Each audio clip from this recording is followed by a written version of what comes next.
إن الحمد لله نحمده ونستعينه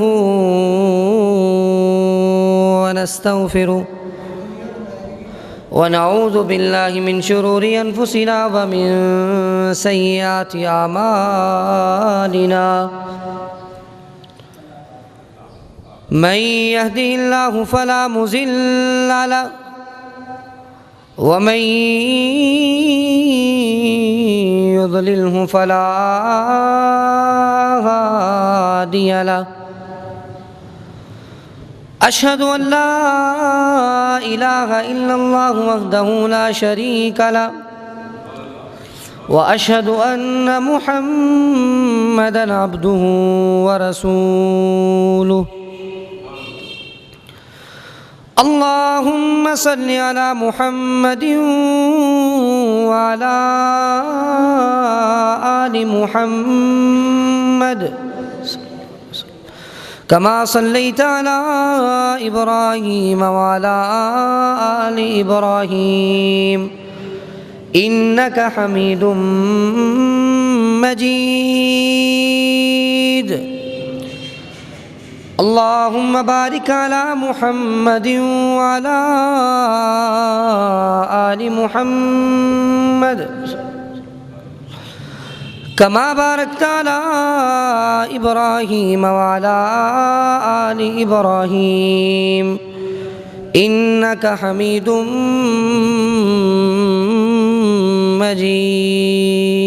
مجيد قال الله تعالى في القرآن المجيد والفرقان الحميد يا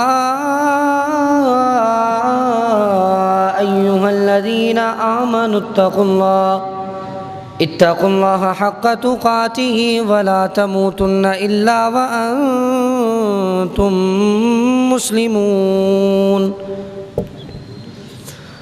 يا أيها الناس اتقوا ربكم الذي خلقكم من نفس واحدة وخلق منها زوجها وبث منهما رجالا كثيرا ونساء واتقوا الله الذي تساءلون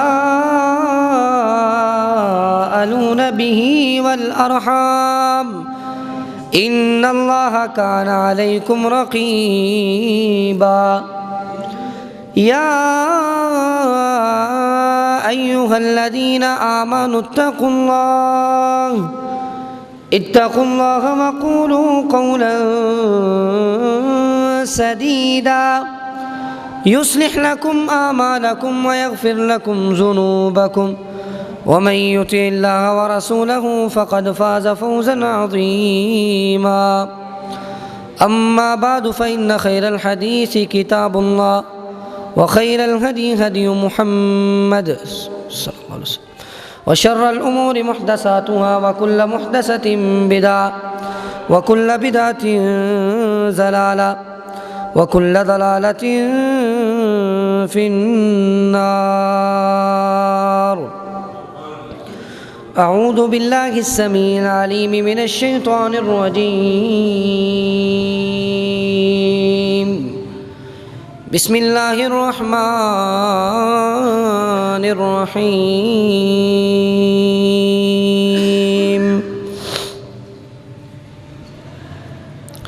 إن المسلمين والمسلمات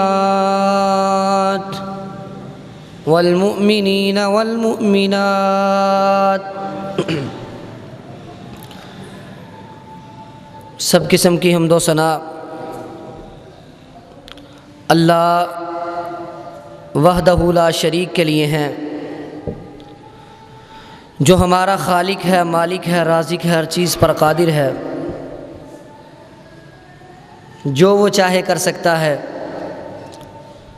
اگر وہ چاہے تو کسی کو بیٹے دے دے، اگر وہ چاہے تو کسی کو بیٹیاں دے دے، اگر وہ چاہے تو اولاد سے محروم رکھے، کیونکہ وہ ہمارا خالق ہے، مالک ہے، جو وہ چاہے کر سکتا ہے۔ اس کے بعد لاکھوں کروڑوں درود و سلام اس ہستی اقدس مقدس مطہر معطر پر کہ جس کے ذریعے سے اللہ رب العزت نے ہماری رہنمائی کا بندوبست کیا اور جس کو رحمت للعالمین بنا کر بھیجا، جس کے آنے سے انسانوں کو جینے کے طور طریقے اور سلیقے آ گئے، اور جس کا نام نامی اسم گرامی جناب محمد الرسول اللہ صلی اللہ علیہ وسلم ہے۔ سامعین محترم، اللہ رب العزت نے عورت کو اسلام میں بہت زیادہ مقام عطا کیا ہے، اور جب حضرت آدم علیہ السلام کو پیدا فرمایا، آواز تھوڑی جڑی پھٹن دی تھوڑی صحیح ہے۔ جب اللہ رب العزت نے حضرت آدم علیہ السلام کو پیدا فرمایا تو ساتھ ہی حضرت حوا علیہ السلام کو بھی پیدا فرما دیا، اور عورت اسلام کی نظر میں بہت ہی مقام رکھتی ہے، اور اس کائنات میں ماضی کو دیکھا جائے تو بہت اعلیٰ درجے پر فائز ہونے والی عورتیں بھی گزری ہیں، اور اسلام کی نظر میں جس عورت کو ایک مقام اور ایک حیثیت حاصل ہے وہ اپنے مقام پر فائز تب ہوگی جب وہ ایک مثالی کردار ادا کرے گی۔ ہمارے یہاں خواتین بھی آتی ہیں، آج کا خطبہ خاص کر کے ان کے لیے ہے اور آپ حضرات کے لیے بھی ہے، تاکہ آپ بھی ایسی صفات پیدا کرنے کی کوشش کریں۔ اپنی خواتین کو، گھر میں رہنے والی بیٹی، بہن، ماں، ہر ایک کو ان باتوں کی تلقین ہونی چاہیے کہ عورت کو مقام تو حاصل ہے، لیکن عورت کون سی عورت جو ایک مثالی کردار ادا کرتی ہے، جو ایک مثالی عورت بن کے دکھاتی ہے، اور کچھ صفات ہیں، کچھ اوصاف ہیں، کچھ رویے ہیں، کچھ نظریے ہیں کہ جب عورت ان رویوں کو، ان اخلاقیات کو، ان اوصاف کو اپناتی ہے تو وہ مثالی عورت بن جاتی ہے، اور مثالی عورت کا مقام اللہ کی نظر میں بہت زیادہ ہے، اور مثالی عورت کا مقام اعد اللہ لہم اجرا عظیما، اللہ نے اس کے لیے بہت بڑا اجر تیار کر رکھا ہے، بہت بڑا ثواب اور بدلہ تیار کر رکھا ہے۔ عورت کا مقام مرد سے کم نہیں ہے اس اعتبار سے کہ اگر عورت بھی اپنے فرائض کو، اپنے حقوق کو ادا کرے تو اجر اور ثواب کے اعتبار سے اسے مرد سے کم درجہ نہیں دیا جاتا۔ اگر عورت بھی مثالی بن جائے، اگر عورت بھی نیک سیرت اور نیک کردار بن جائے تو اسلام نے اجر و ثواب میں، بدلے اور جزا میں مرد اور عورت میں فرق نہیں کیا۔ بعض لوگ کہتے ہیں جی نہیں، عورت کو مقام نہیں ملا، عورت کو بھی اجر اور ثواب اتنا ملتا ہے جتنا مرد کو ملتا ہے، شرط یہ ہے کہ عورت بھی مثالی عورت بن جائے، اپنا کردار، اپنی سیرت بہترین کر لے، کیونکہ اللہ رب العزت نے فرمایا ہے اعد اللہ لہم اجرا عظیما، چاہے مرد ہو چاہے عورت ہو، اگر وہ مسلمان ہیں، اگر وہ نیک سیرت ہے تو اللہ نے دونوں کے لیے اجر عظیم کو تیار کر رکھا ہے۔ تو نیک صفات، نیک سیرت، عورت کافر کے گھر میں پلنے والے بھی عورت ہوتی ہے، اور غیر مسلم بھی عورت ہوتی ہے، اور مسلمان کے گھر میں پلنے والی بھی عورت ہوتی ہے۔ فرق اور امتیاز کہاں سے آتا ہے؟ وہ امتیاز اور وہ فرق ہوتا ہے صفات کی بنیاد پر، کہ کافر کے گھر میں پلنے والی، رہنے والی عورت کے اندر وہ اوصاف اور وہ صفتیں نہیں ہوتی جو ایک مسلمان کے گھر میں پلنے والی عورت کی صفتیں ہوتی ہیں۔ ایک مسلمان عورت کے جو اوصاف ہیں وہ کسی کافر عورت کے اوصاف نہیں ہوتے، یہ اوصاف ہیں جو اس عورت کو مقام اور درجہ عطا کرتے ہیں۔ اور وہ اوصاف کون سے؟ سب سے پہلا وصف جو مرد اور عورت میں مشترک ہے وہ ہے کہ عورت مسلمان ہو، کیونکہ کافر عورت کا اسلام کی نظر میں کوئی مقام نہیں ہے۔ اجر و ثواب کے اعتبار سے، عزت و احترام کے اعتبار سے تو ہم نے اگر کسی کافر کی بیٹی بھی ہے تو اس کی عزت اور اس کا احترام ہم پر لازم ہے، ہم اس کی عزت کو بھی نہیں اچھال سکتے۔ لیکن اجر اور ثواب کے اعتبار سے کہ اسے ثواب ملے گا کہ نہیں ملے گا، اس اعتبار سے کافر عورت کو کوئی مقام نہیں ہے، اس اعتبار سے صرف مسلمان عورت کو مقام ملتا ہے۔ اور اسلام کیا ہے؟ اللہ کے نبی صلی اللہ علیہ وسلم نے اسلام کی تعریف کرتے ہوئے کیا فرمایا؟ ان تشہد اللہ الہ الا اللہ وان محمد رسول اللہ وتقیم الصلاۃ وتؤتی الزکاۃ وتصوم رمضان وتحج البیت ان استطعت الیہ سبیلا۔ اللہ کے نبی نے تعریف کر دی کہ اسلام یہ ہے کہ سب سے پہلے کلمہ پڑھو، پھر نماز ادا کرو، پھر زکوٰۃ فرض ہے تو زکوٰۃ ادا کرو، روزوں کا مہینہ ہے تو روزے رکھو، اگر حج کی استطاعت ہے تو حج کرو۔ جو بندہ یہ کام کر لیتا ہے وہ مسلمان کہلاتا ہے۔ اور مسلمان کا مطلب کیا ہے کہ سر جھکا دینے والا، سر تسلیم خم کر دینے والا اور جھک جانے والا۔ مسلمان استسلام سے ہے، انسان ہتھیار ڈال دے، اللہ کے سامنے گر جائے، بس جو اللہ کا حکم ہے وہی میں کروں گا، یہ ہے اسلام اور مسلمان کا وصف۔ محض نام رکھ لینے سے کوئی مسلمان نہیں ہو جاتا کہ میں مسلمان ہوں اور کام مسلمانوں والا نہ ہو۔ تو اسلام کیا ہے کہ انسان اپنے ہتھیار ڈال دے، سرنڈر ہو جائے کہ جو اللہ اور اس کے رسول کی بات ہے میں وہی مانوں گا۔ تو عورت کا پہلا وصف کیا ہے کہ وہ اللہ اور اس کے رسول کے سامنے جھک جائے، مسلمان ہو جائے کہ اب میں نے کلمہ پڑھ لیا ہے۔ اور دوسرا وصف کیا ہے کہ مسلمان ہونے کے ساتھ ساتھ مومن بھی ہو۔ اسلام کا تعلق انسان کے ظاہری افعال سے ہے۔ بسا اوقات انسان ظاہری طور پہ نمازیں بھی پڑھتا ہے، انسان ظاہری طور پہ عبادتیں بھی کرتا ہے، لوگ دیکھتے ہیں بڑا نمازی ہے، بڑا عبادت گزار ہے، پرہیزگار ہے، لیکن وہ مسلمان تو ہے، بس اوقات اس کے دل کے اندر ایمان نہیں ہوتا۔ ایمان کا مقام اور محل کیا ہے؟ دل ہے۔ تو دل کے اندر ایمان نہیں ہوتا۔ تو اسلام کے ساتھ ساتھ ایمان لانا بھی ضروری ہے۔ اگر کوئی عورت ظاہری طور پر تو ٹھیک ہے لیکن دل کے اندر شہوات ہیں، دل کے اندر بگاڑ اور خرابی ہے، دل کے اندر ایمان ابھی راسخ نہیں ہوا، تو وہ مسلمان تو ہے، مومن نہیں ہے۔ تو دوسرا وصف کیا ہے کہ عورت مومن ہو جائے۔ اور ایمان کا اللہ کے نبی صلی اللہ علیہ وسلم نے ایمان کی تعریف کیا کی ہے؟ فرمایا ایمان یہ ہے ان تؤمن باللہ وملائکتہ وکتبہ ورسلہ والیوم الآخر وتؤمن بالقدر خیرہ وشرہ۔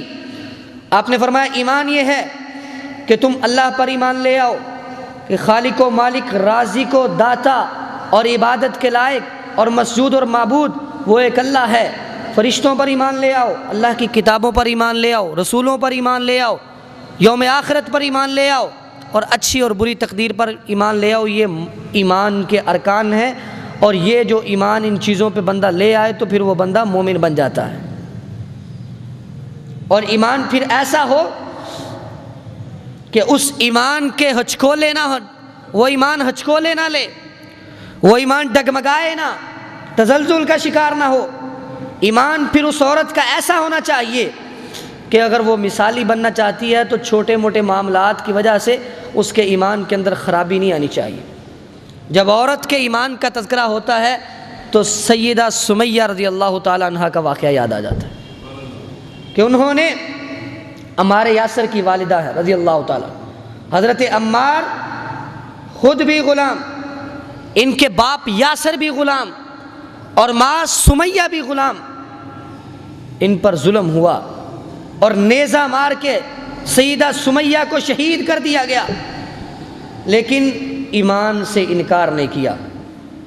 ظالم شہید کرنے والے کا مطالبہ یہ تھا کہ ایمان چھوڑ دو، کلمہ چھوڑ دو، اسلام چھوڑ دو، جو چاہو گے ملے گا، آزادی ملے گی، خوشحالی ملے گی، اور تم پر کوئی ظلم نہیں ہوگا، شرط یہ ہے کہ تم کلمہ چھوڑ دو، ایمان چھوڑ دو۔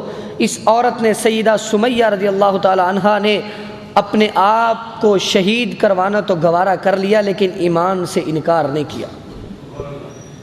اور فرعون کی بیوی سیدہ آسیہ علیہ السلام کہ اللہ کے نبی نے فرمایا کہ کائنات کے اندر ماضی میں بہت سارے ایسے مرد گزرے ہیں کہ جو کامل تھے، جن کا ایمان کامل تھا، جن کا رویہ کامل تھا، لیکن عورتوں میں دو عورتوں کا نام لیا آپ نے، ایک عورت مریم علیہ السلام اور دوسری عورت سیدہ آسیہ علیہ السلام۔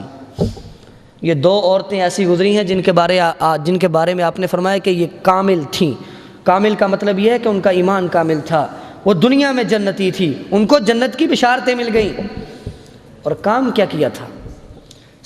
سیدنا موسیٰ علیہ السلام پر ایمان لے آئی۔ فرعون کی بیوی ہیں، اور وہ فرعون جو اپنے آپ کو رب اعلیٰ کہتا ہے، انا ربکم الاعلیٰ، اور کافر اعظم ہے، سب سے بڑا کافر، اور اپنے آپ کو خدا کہنے والا، اس کی بیوی نے جب ایمان قبول کیا تو پھر فرعون نے ظلم کرنا شروع کر دیا، کہا ایمان چھوڑ دے، انکار کر دے موسیٰ کا، موسیٰ کے رب کو چھوڑ دے، میں رب ہوں، میری بات مان۔ وہ بیوی تھی، اسے پتا ہوگا کہ یہ کیسے رب ہو سکتا ہے، اس نے کہا میں نہیں انکار کروں گی۔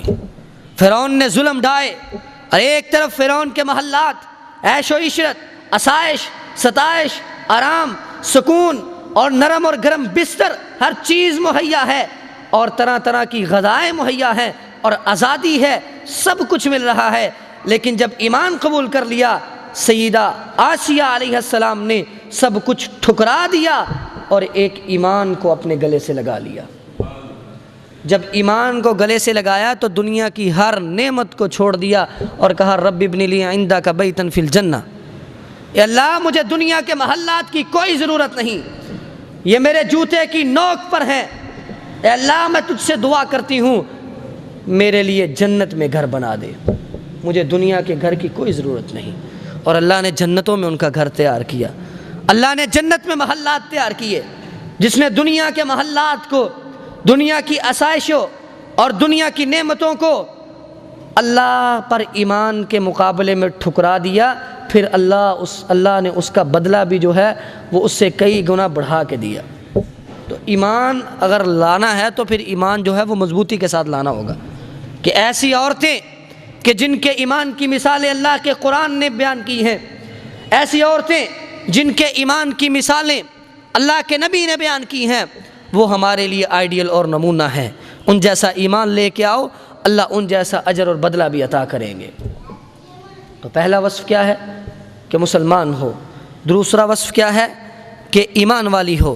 اور تیسرا وصف کیا ہے؟ کہ اللہ نے قرآن پاک میں جنتی عورتوں کے جو اوصاف ذکر کیے ہیں، کہ جنت کی جو عورتیں ہیں ان کا وصف کیسا ہوگا، ان کی صفاتیں کیا ہوں گی۔ ان میں سے کچھ صفاتیں تو ایسی ہیں جو دنیا کی عورت اپنا ہی نہیں سکتی، ناممکن ہے، لیکن کچھ اوصاف ایسے ہیں جو دنیا کی عورت بھی اپنا سکتی ہے، اور وہ اپنائے گی تو جنتی بن جائے گی۔ جو عورت جنتی عورت جیسے اوصاف اپنے اندر پیدا کر لے گی اور ان اوصاف کو اپنا لے گی، وہ جنتی بن جائے گی۔ اللہ رب العزت نے کیا فرمایا ہے؟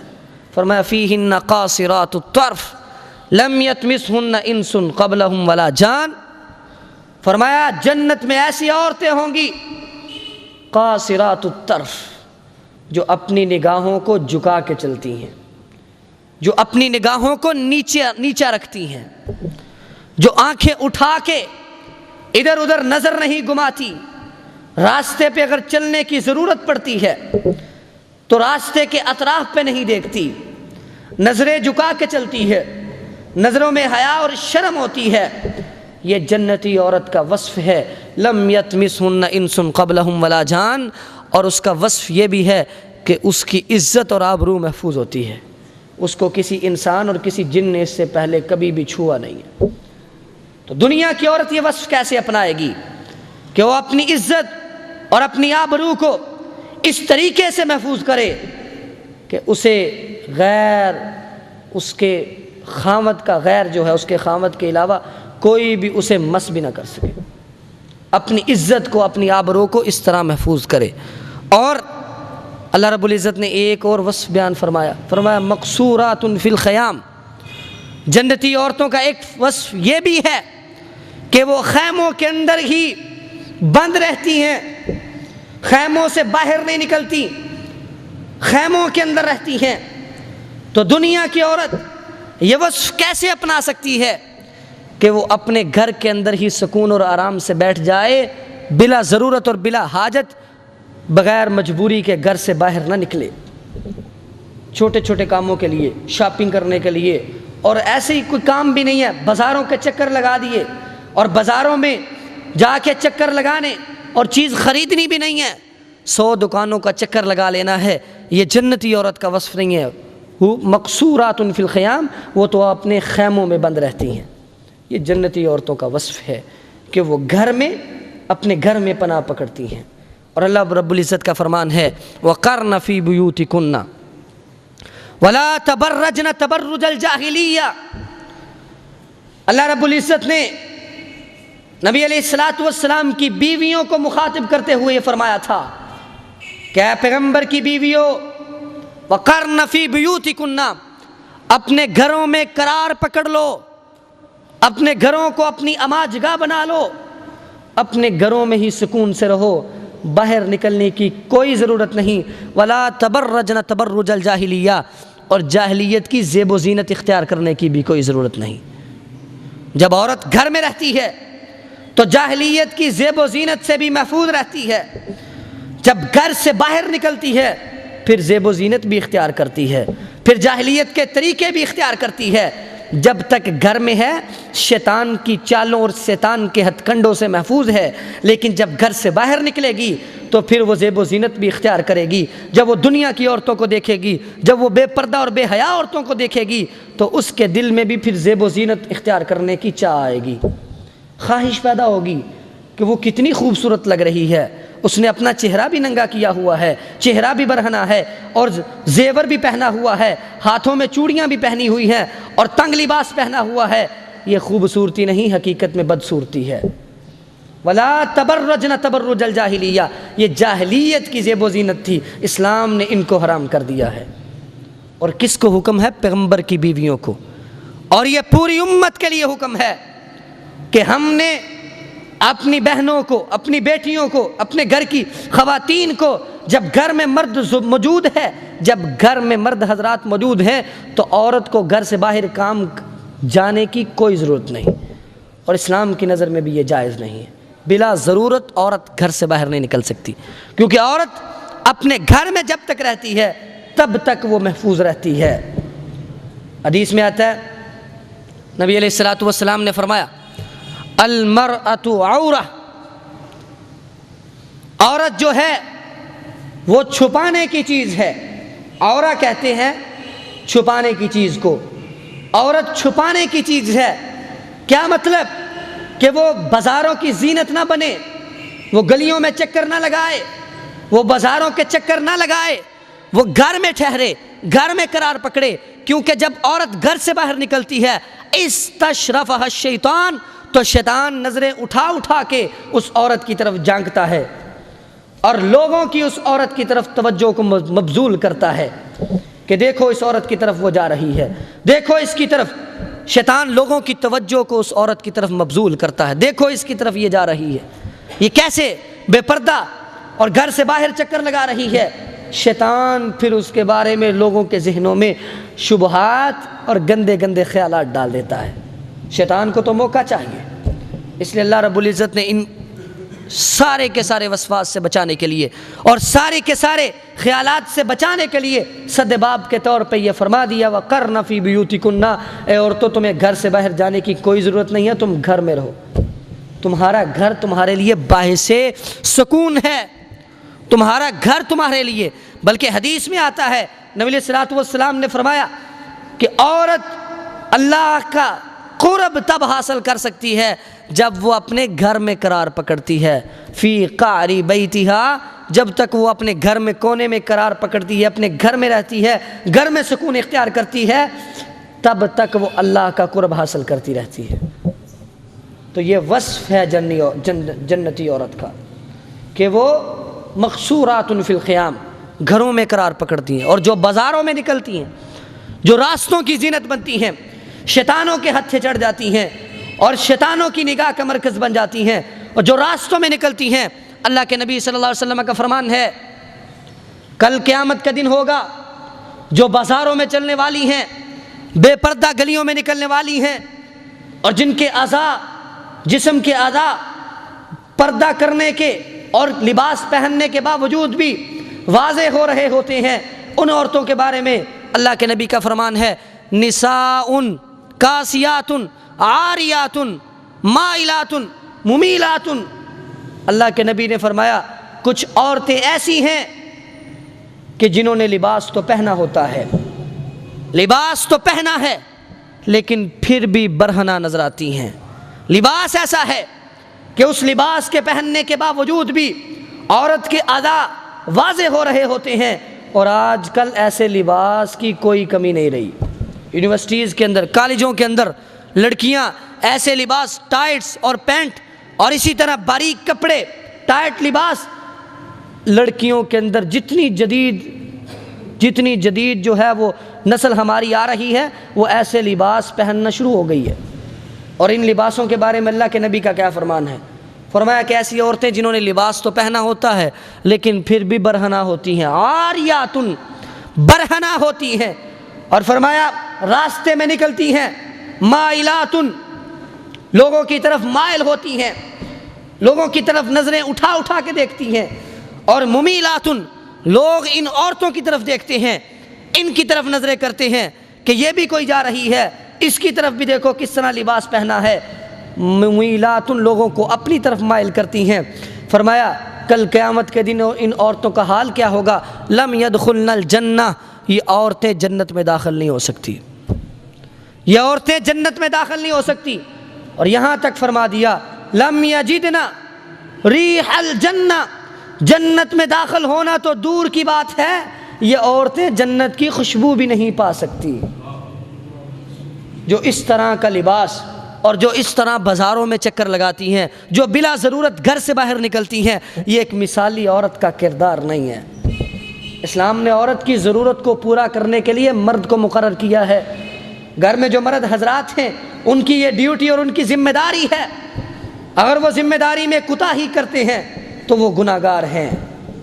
اگر عورت کے لیے کپڑے خریدنے ہیں، اگر عورت کو شاپنگ کروانی ہے، اگر بازار کے کوئی کام ہے، گھر کا سودا سلف خریدنا ہے، عورت کیوں جائے؟ یہ ذمہ داری مرد کی ہے۔ مرد خود جائے بازار سے جا کے گھر کے تمام جو معاملات ہیں، جو چیزیں خریدنی ہے وہ مرد خرید کے لائے، عورت کو بازار میں جانے کی کوئی ضرورت نہیں ہے۔ بازار بے حیائی کا منبع ہے، وہاں طرح طرح کی عورتیں بھی آتی ہیں، وہاں طرح طرح کے معاملات بھی ہیں۔ ایک نیک اور ایک شریف عورت کو اپنے گھر میں قرار پکڑنا چاہیے۔ مثالی کردار تب ہوگا جب عورت اپنے گھر میں قرار پکڑ لے گی۔ اور مثالی کردار عورت کا جو وصف ہے، وصف کیا ہے؟ کہ اپنے گھروں میں قرار پکڑ لیتی ہے اور نظروں کو جھکا کے چلتی ہے، یہ جنتی عورت کا وصف ہے۔ اور جب نظروں کو جھکا کے چلے گی، جب گھر میں قرار پکڑے گی، اپنے گھر کو اپنا محل سمجھے گی اور اپنے گھر میں اپنے لیے خیر سمجھے گی، وہ عورت جو ہے وہ کامیاب ہو جائے گی۔ اور وہ عورت جو اپنے گھر کو اپنے لیے خیر سمجھتی ہے، اس عورت کے اوپر پردہ جو ہے وہ بوجھ نہیں ہوتا۔ پھر جو اگلا وصف ہے نا مثالی عورت کا، وہ یہ ہے کہ وہ با پردہ ہوتی ہے، پردہ کرتی ہے۔ اگر اسے کبھی ضرورت کے تحت، کبھی مجبوری کے تحت گھر سے باہر نکلنا پڑتا ہے، گھر سے باہر جانا پڑتا ہے، تو وہ با پردہ، باحیا اور بڑے اچھے لباس میں برقع پہن کر بڑے اچھے طریقے سے باہر نکلتی ہے، تاکہ ایسا لباس پہنے کہ شیطان کی نظروں کا مرکز نہ بنے، بدگماش قسم کے لڑکے اس کی عزت اور آبرو پر حملہ نہ کریں۔ جب خود ایسا لباس پہنے گی جو برہنہ ہوگا، جو اعضاء کو واضح کرے گا، پھر بدگماش قسم کے اور آوارہ مزاج جو لڑکے ہیں وہ بھی اس کی عزت پر حملہ کریں گے۔ لیکن ایسی عورت جو باحیا اور با پردہ گھر سے نکلتی ہے، اس کی عزت بھی محفوظ رہتی ہے، وہ اس طرح کے لڑکوں کی نظروں سے بھی محفوظ رہتی ہے، کیونکہ وہ اپنی عزت کو گھر سے ہی محفوظ کر کے نکل رہی ہے۔ یا ایھا النبی قل لازواجک وبناتک ونساء المؤمنین، اللہ رب العزت نے یہ حکم جاری کر دیا، اے نبی اپنی بیٹیوں کو، اپنی بیویوں کو اور مومنین کی عورتوں کو یہ حکم اور یہ آرڈر جاری کر دو کہ وہ پردہ کریں، یدنین علیہن من جلابیبہن، کہ بڑی بڑی چادروں کے ساتھ اپنے وجود کو چھپا لے، اگر گھر سے باہر جانا ہے تو با پردہ ہو کر گھر سے باہر نکلے، یدنین علیہن من جلابیبہن۔ تو یہ پردہ کرنا بھی ایک مثالی عورت کا وصف ہے کہ عورت مثالی تب بنے گی جب وہ گھر میں ٹھہرے گی، جب اس کے دل میں ایمان ہوگا، جب ایمان ہوگا، اور اگلی شرط کیا ہے کہ وہ باپردہ ہوگی۔ یہ اوصاف ایک مثالی عورت کے اوصاف ہیں۔ اور اگلا وصف کیا ہے عورت کا؟ وہ یہ ہے کہ اپنے خاوند کی فرما بردار ہو، اپنے خاوند کی فرما بردار ہو، اور اپنی عزت اور اپنی آبرو کو، اپنی عزت اور اپنی آبرو کی حفاظت کرنے والی ہو۔ نبی علیہ الصلوۃ والسلام نے فرمایا اذا صلت المرأة خمسها وصامت شهرها وحافظت فرجها واطاعت زوجها، آپ علیہ الصلوۃ والسلام نے فرمایا کہ جب عورت 5 وقت کی نماز ادا کرتی ہے اور 1 مہینے کے فرض روزے رکھتی ہے اور اپنی عزت اور اپنی آبرو کی حفاظت کرتی ہے، اپنی عصمت کو محفوظ رکھتی ہے اور اپنے خاوند کی فرما برداری کرتی ہے، یہ 4 وصف عورت کے اندر آ جائیں تو کل قیامت کے دن اس عورت کو یہ اعزاز ملے گا، اس کا یہ مقام ہوگا کہ اسے کہا جائے گا جا جنت میں داخل ہو جا، جس دروازے سے بھی داخل ہونا چاہتی ہے ہو جا، من ای ابواب الجنت شئت، جنت کے جس دروازے سے بھی تیرا دل چاہتا ہے تو جنت میں داخل ہو جا، کیونکہ دنیا کے اندر تو نے اللہ کے احکامات پر عمل کیا تھا۔ 4 وصف ہیں، 5 وقت کی نماز، 1 مہینے کے روزے، یہ تو مسلمان پر لازم اور ضروری ہے، اور اپنی عزت کی حفاظت، یہ بھی ایک عورت اور شریف عورت اپنی عزت کی حفاظت کرتی ہے۔ اور چوتھا وصف کیا ہے جس کے اندر کمی اور کوتاہی ہوتی ہے؟ وہ ہے اپنے خاوند کی فرما برداری کرے۔ اور نبی علیہ الصلوۃ والسلام نے فرمایا لو کنت آمرا احدا ان يسجد احدا لامرت المرأة ان تسجد زوجها، آپ نے فرمایا اگر میں کسی ایک کو یہ حکم دیتا کہ وہ سجدہ کرے اللہ کے علاوہ کسی اور کو، تو میں عورت کو حکم دیتا کہ اپنے خاوند کو سجدہ کرے۔ تو اللہ رب العزت کے پیغمبر نے خاوند کا یہ مقام بیان کیا ہے۔ جب ایک خاوند کا مقام ہے تو پھر عورت کی فرما برداری بھی اس قدر ہونی چاہیے کہ خاوند کی ناشکری نہ کرے، خاوند کے سامنے جو ہے وہ لڑائی اور جھگڑا نہ کرے، خاوند کے ساتھ بد کلامی نہ کرے، خاوند کی اطاعت اور فرما برداری کرے۔ نبی علیہ الصلوۃ والسلام نے فرمایا یہ تو 4 وصف ہیں نا، یہ بھی جس عورت میں ہوں تو وہ عورت مثالی عورت بن جاتی ہے، اس کا کردار مثالی بن جاتا ہے، اللہ کی نظر میں اس عورت کا بہت زیادہ مقام بن جاتا ہے۔ اور اگلا وصف کیا ہے کہ عورت جو ہے وہ ناشکری نہ کرتی ہو، ناشکری نہ کرتی ہو اپنے خاوند کی۔ آج کل حالات ایسے ہیں، فقر و فاقہ ہے، کاروبار کے اندر انسان کو بسا اوقات گھاٹا بھی ہو جاتا ہے، اور ہر کسی کے گھر میں مال کی فراوانی ضروری نہیں، کوئی فقیر بھی ہوتا ہے، کسی کا پورا مال ہوتا ہے، اخراجات بڑی مشکل سے برداشت کرتا ہے، کوئی خوشحال بھی ہوتا ہے، لیکن عورت کو یہ حکم ہے کہ عورت اپنے خاوند کی نہ شکری نہ کرے، جتنا لا کے دے، اگر حلال مال سے لا کے دیتا ہے، تھوڑا بھی لا کے دیتا ہے، عورت کو چپ کر کے خاموشی کے ساتھ اپنے خاوند کی شکر گزاری کرنی چاہیے، اور جتنا ملتا ہے اس پر اطمینان کرنا چاہیے۔ یہ نہ کہے کہ سانو لیا کے دے جتھوں بھی لیا کے دینا، سانو چاہیے ساڑھے خرچے پورے کر، جتھوں مرضی لیا کے دے، یہ ضروری نہیں۔ عورت کا وصف جو مثالی وصف ہے کہ اگر خاوند لا کے دے دے، خرچہ دے، جتنا بھی دے، اگر حلال مال سے لا کے دیتا ہے، تھوڑا بھی ہے، عورت کی فرما برداری اور شکر گزاری کا عالم یہ ہونا چاہیے، خاموشی کے ساتھ مطمئن ہو جائے، بلکہ اپنے خاوند کو بھی مطمئن کرے، کوئی بات نہیں آپ اتنے ہی دے دیں، اگر آپ کے پاس کم ہے تو اس سے تھوڑے دے دیں، ہم گزارا کر لیں گے، آپ پریشان نہ ہو۔ تو خاوند کو حوصلہ اور تسلی دینے والا وہ جو وصف ہے یہ عورت کا مثالی وصف ہے۔ اور ناشکری عورت کے اندر اتنی زیادہ ہے کہ اللہ کے نبی علیہ الصلوۃ والسلام نے فرمایا کہ اللہ نے مجھے جہنم دکھائی۔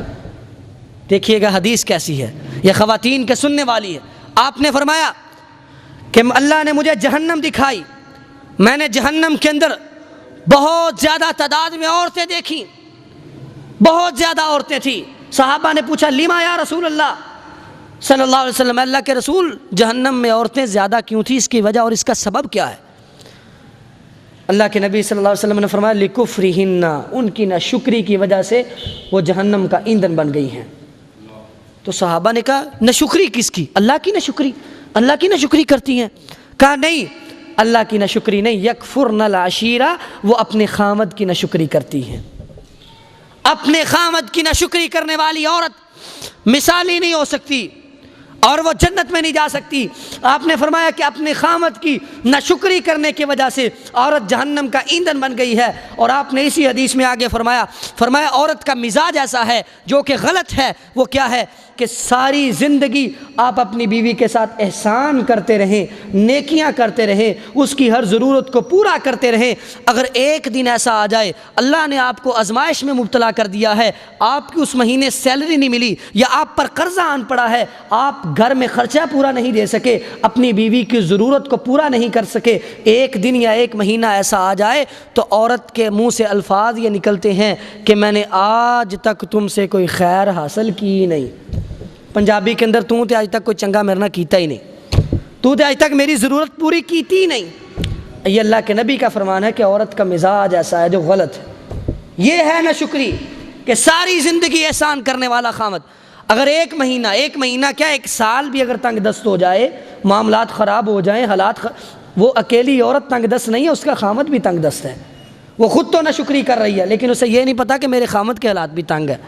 تو جب عورت یہ نہیں دیکھتی کہ میری ضرورت پوری ہونی چاہیے، میرا خامد جتنا مرضی تنگ ہو جائے میری ضرورت پوری ہونی چاہیے، اور خامد کی ناشکری کرے کہ تجھ سے آج تک مجھے خیر نہیں ملی، ساری زندگی کے احسانات کو بلا دے، ساری زندگی کی جو ضروریات کو پورا کیا گیا تھا وہ سارے کے سارے احسانات بلا کے یہ جملہ ادا کر دے کہ تجھ سے مجھے کبھی خیر نہیں ملی، تو نے آج تک میرے ساتھ میری ضرورت کو پورا نہیں کیا، تو اس عورت کی زبان سے ادا ہونے والا جملہ یہ ناشکری کا جملہ ہے، اور اس ناشکری کی وجہ سے اللہ اس عورت کو جہنم کا ایندھن بنا دیتے ہیں۔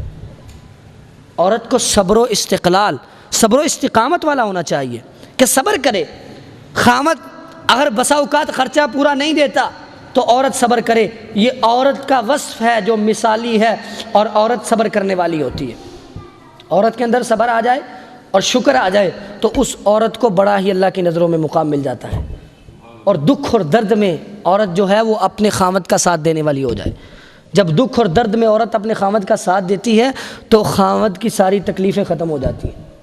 سارا دن کا تکا ہارا اور پریشانی میں مبتلا جب خامد گھر میں آئے اور گھر میں آتے ہی عورت ناشکری کا اظہار کر دے تو خامد کی پریشانی اور بڑھ جاتی ہے۔ یہ مثالی عورت کا اور مومنہ عورت کا وصف نہیں ہے۔ مومنہ عورت کا وصف یہ ہے کہ اگر خامد گھر میں پریشان بھی آئے تو ایسی بات کرے، ایسا کھانا بنائے اور اس طریقے سے پیش آئے کہ خامد کی سارے دن کی پریشانی دور ہو جائے، ایسا جملہ بولے، اس طریقے سے استقبال کرے۔ اللہ کے نبی علیہ الصلوۃ والسلام کی جو بیوی، جو پہلی بیوی سیدہ خدیجہ رضی اللہ تعالی عنہا کا اخلاق کیسا تھا، آپ کا رویہ کیا تھا؟ جب آپ کو پہلی وحی ملی، واقعہ سننے والا، پہلی وحی ملی، فرشتے نے آ کے کہا اقرا، پڑھیں، آپ نے کہا ماں انا بقارئ، میں نہیں پڑھ سکتا، 3 دفعہ کہا، پھر اللہ کے نبی کی زبان سے لمبا واقعہ، آپ نہ پریشان ہو گئے۔ جب پہلی دفعہ آپ نے یہ معاملہ دیکھا آپ کے جسم پر کپی طاری ہو گئی، گھر میں آئے پریشان تھے، پسینے چھوٹ رہے ہیں اور چہرے سے واضح ہو رہا ہے کہ آپ پریشان ہیں،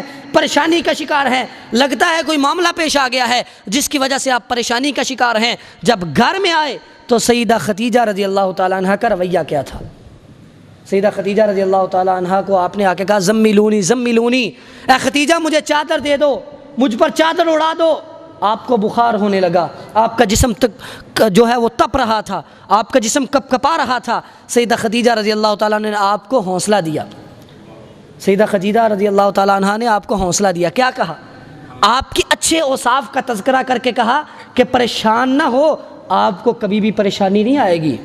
کہا کلا واللہ لا یخزیک اللہ ابدا، کہا اے میرے سر کے تاج، آپ پریشان نہ ہو، اگر اللہ کی طرف سے آپ پر کوئی آزمائش آئی ہے تو اللہ کبھی بھی آپ کو ضائع نہیں کریں گے، کیونکہ آپ تو انک لتصل الرحم، آپ تو لوگوں کے ساتھ صلہ رحمی کرنے والے ہیں، آپ تو غریبوں کی مدد کرنے والے ہیں، آپ تو ناداروں کا بوجھ اٹھانے والے ہیں، آپ تو جو کما نہیں سکتے ان کو کما کے دیتے ہیں، آپ وتقری الضیف، آپ تو مہمان نوازی کرنے والے ہیں، آپ کے اندر اتنے اتنے اچھے وصف ہیں، آپ کو پریشان ہونے کی کیا ضرورت ہے؟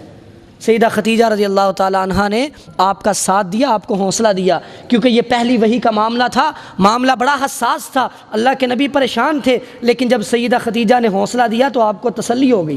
پھر اگلا کام کیا کیا؟ سیدہ خدیجہ اللہ کے نبی کو ورقہ بن نوفل جو سیدہ خدیجہ کے چچا زاد بھائی تھے، کزن تھے، ان کے پاس لے گئیں اور جا کے سارا معاملہ سنایا۔ پھر ورقہ بن نوفل نے آگے سے خوشخبری دی کہ آپ تو اللہ کے نبی بننے والے ہیں، آپ کو تو نبوت ملنے والی ہے، آپ تو نبی اور پیغمبر ہیں۔ جب یہ خوشخبری ملی سیدہ خدیجہ کی وجہ سے ملی، کیونکہ لے کے وہ گئی تھی، تو اللہ کے نبی کو بڑی خوشی ہوئی اور تسلی ہو گئی۔ اور پھر سیدہ خدیجہ سے اتنا پیار تھا، اتنا پیار تھا، اس وجہ سے اتنا پیار تھا کہ سیدہ خدیجہ کے جانے کے بعد بھی اللہ کے نبی ان کی اتنی تعریفیں کیا کرتے تھے کہ سیدہ عائشہ رضی اللہ تعالیٰ عنہ بیان کرتی ہیں کہ اللہ کے نبی جب ان کی تعریفیں کرتے تو مجھے ان پر رشک آتا کہ کتنی اچھی خاتون تھی۔ اور اللہ کے نبی کبھی کبھار جب جانور ذبح کرتے، سیدہ خدیجہ رضی اللہ تعالیٰ عنہ کی سہیلیوں کے گھر میں بھی گوشت بھیج دیا کرتے تھے کہ ان کا تعلق خدیجہ سے تھا۔ اور پیار کیوں تھا؟ اس وجہ سے کہا خدیجہ میری وہ بیوی ہے کہ جب سب نے مجھے جھٹلایا اس نے مجھے مانا، اور جب لوگ مجھے ٹھکرا رہے تھے میری مدد خدیجہ نے کی، جب لوگ مجھے تانے دے رہے تھے مجھے حوصلہ اور تسلی دینے والی میری بیوی خدیجہ تھی، جب میں پریشان تھا اور میں پریشان اور نادار تھا مجھے حوصلہ دینے والی میری بیوی خدیجہ تھی، اس وجہ سے مجھے اس سے بہت پیار ہے۔ تو خاوند اگر پریشان ہے، اللہ کے نبی نے اس وجہ سے اپنی اس بیوی سے بڑا پیار کیا، اور آپ فرماتے ہیں مجھے بڑی یاد آتی ہے میری بیوی۔ کیوں؟ کیونکہ جب بھی اللہ کے نبی کو پریشانی آئی، مصیبت آئی، جب تک سیدہ خدیجہ زندہ تھی تو آپ کو حوصلہ دیا کرتی تھی، تسلی دیا کرتی تھی۔ تو مثالی عورت کا کردار یہ ہے کہ خاوند تھکا ہارا پریشانی میں مبتلا بھی ہو، پریشانی بڑی سے بڑی آ جائے، جب گھر میں اس کا انتظار کرنے والی اس کی بیوی جب اسے تسلی دیتی ہے، جب اسے حوصلہ دیتی ہے، جب اس کی شکر گزاری کرتی ہے، جب اس کی فرما برداری کرتی ہے، جب اچھے طریقے سے استقبال کرتی ہے، تو اور مرد کی، خاوند کی ساری پریشانیاں دور ہو جاتی ہیں۔ تو یہ عورت کا کردار ہے کہ وہ اپنے خاوند کی فرما بردار بن جائے۔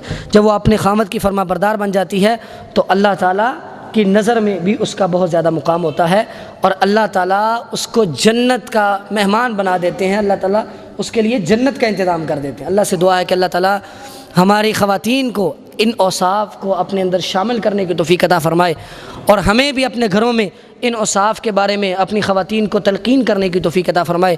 وآخر دعوایا ان الحمد للہ رب العالمین۔